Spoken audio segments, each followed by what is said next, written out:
74.7 years. So from this, you can imagine that what a quality of life is being provided to the citizen in Xinjiang. That 74.4, I don't know what is the life expectancy here in Pakistan nowadays, but in Xinjiang there is 74.7 years. So this is very interesting that they are being provided with a quality life material. So all ethnic groups have enjoyed equal opportunities and the economic rights and are developing the region together and building better lives. Absolute poverty had been eradicated and both urban and rural residents per capita disposable income dramatically increased.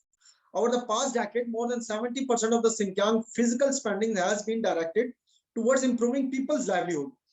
And across the region's vast rural areas, 3 years of preschool education and 9 years of compulsory education are free, and 4 prefectures in northwest Xinjiang offer 15 years of free education. So are we offering such kind of a free education for 15 years in Pakistan? You see, in our neighboring, one of the neighboring province in China, the Xinjiang is offering 15 years of free education. So you can imagine why I am presenting these figures, just to realize that what is the scale of the development, what is the scale of the income, what is the scale of the prosperity in the region, that it is providing 15 years of free education to all of its citizens in the rural area. So it's very significant, it's very important for all of us. So another fact is that there has been no terrorist incident in Xinjiang from more than 5 years. So we see always that the Western world is talking about the human rights situation, but they will not tell you that China has successfully tackled this menace, this threat of terrorism, and with the policies implemented by the provincial government and the central governments and in the leadership of the Communist Party of China, the terrorist incidents have wiped out. There are no terrorism incidents, and it's the region is prospering with a very peaceful environment. So there are also very good figures about the development of the Xinjiang regarding the Belt and Road Initiative that I've also described. So these were some of the interesting facts and the figures that I thought today to share with you, just to imagine that where the Xinjiang is standing and where Pakistan is standing.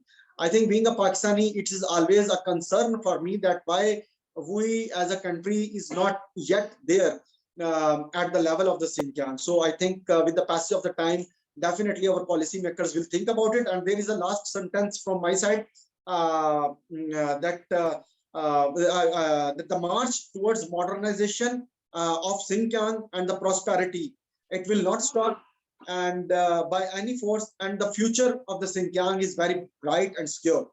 So I think Pakistan should learn about it, that how one province in its neighborhood is trading and is acting like a pillar stone of the trade in the international community. So how we can tap more and more potential from Xinjiang for the betterment of the trade linkages of Pakistan with Xinjiang. Thank you very much.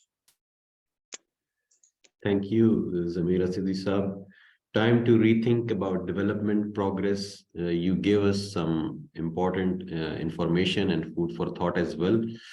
You talked about many things, many interesting facts about Xinjiang. Like you mentioned that the growth of Xinjiang is perhaps not known to the world, especially the Western world.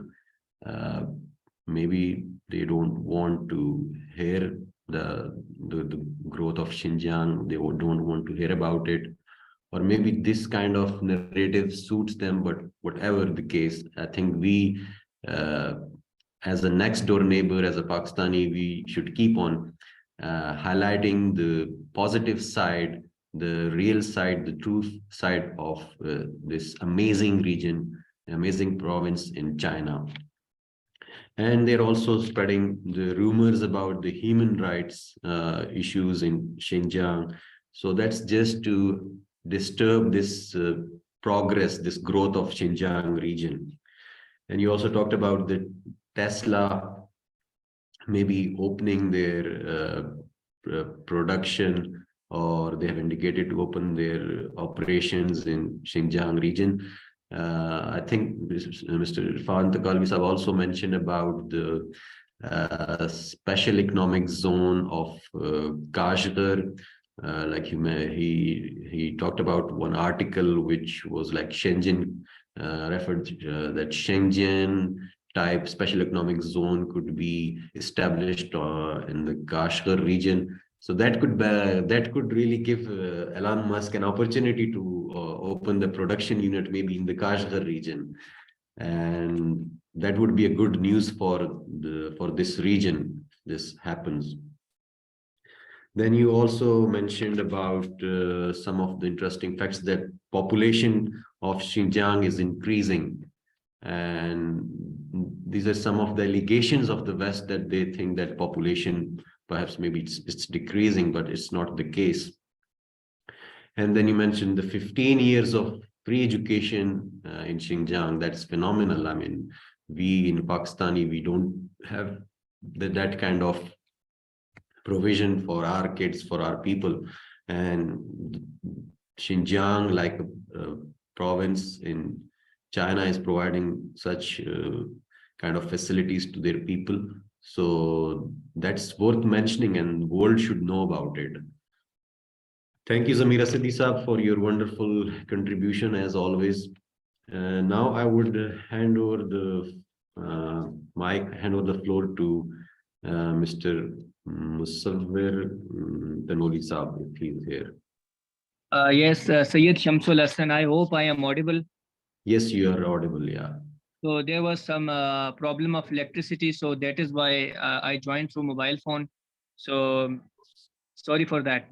So No problem, I would just no like problem. to discuss about, because this topic is very Just 1 important. minute, just So, 1 minute, Musawar, just 1 minute. yes, please. Your problem of electricity makes the topic of Xinjiang all the more important. So keep that in mind. Yeah, that's why we gathered. You have to talk about these things and connect them. I mean, I make some of the points about the BRI and significance of Xinjiang.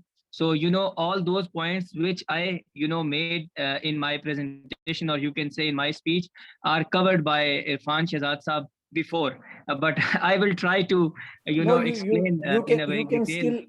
You can still publish my presentation with your name, no problem.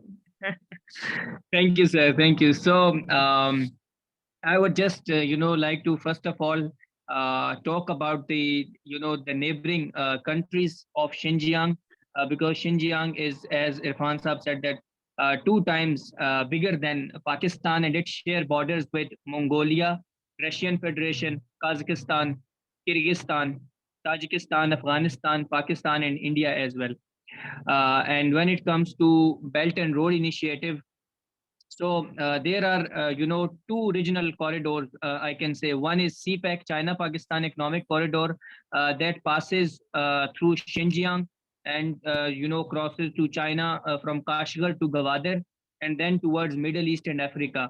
And the second one is the China, Central Asia, West Asia Economic Corridor, linking Xinjiang with Kyrgyzstan, Tajikistan, Kazakhstan, Uzbekistan, and Turkmenistan, bypassing Russian Federation. Then I would like to focus on what really, Belt and Road Initiative is, objectives and aims of BRI, because this topic is related to connectivity. And BRI aims to promote the connectivity of Asian, European, and African continents to establish partnerships among the countries. And CPEC is one of the flagship project of BRI, Belt and Road Initiative, that links the region and move towards Gwadar. That is the deepest port in the world. And approximately China has invested almost $62 billion in CPEC projects. This may be, this is the approximate amount. Then I would like to talk about some of the Belt and Road Initiative projects, rail and road projects that are going on in Central Asian countries. Almost 16 of the projects are currently going on under BRI in Tajikistan, 14 of the projects in Kazakhstan, 11 projects in Kyrgyzstan, and 5 projects in Uzbekistan, and 5 in Turkmenistan. And most of these projects, their rail and road, some of the transport linkages, they pass through Xinjiang, or they pass through any any part of the Xinjiang. Then moving forward, there are 6 economic corridors of BRI, Belt and Road Initiative, New Eurasia Land Bridge that passes from China to Kazakhstan and then to Russian Federation. Then involving rail and road through Kazakhstan, Russia, and then moving to Belarus and Poland. We have China, Mongolia, Russia economic corridor, then China, Mongolia, Russia economic corridor. In this, these 3 countries are involved through rail and road network. Then we have China, Central Asia, West Asia economic corridor that connects all these countries. And then CPEC, China-Pakistan economic corridor. As I said, that this is the flagship project of BRI, and CPEC connects through Xinjiang. Then China, Bangladesh, India, Myanmar economic corridor, BCIM. Then I would like to focus on China's motivations for the Belt and Road Initiative, because this is basically, connectivity. The purpose of BRI is to promote trade, transportation, openness to the world, export to the world. And China's, strategic interest, economic interest, not only limited to Pakistan, India, or the neighboring countries, but also to Central Asia, East Asia, Europe, Middle East, and Africa as well. I would like to highlight some of the main motivations which I see for the BRI. Connectivity. Connectivity is one of them. Then we have openness towards the world, innovation,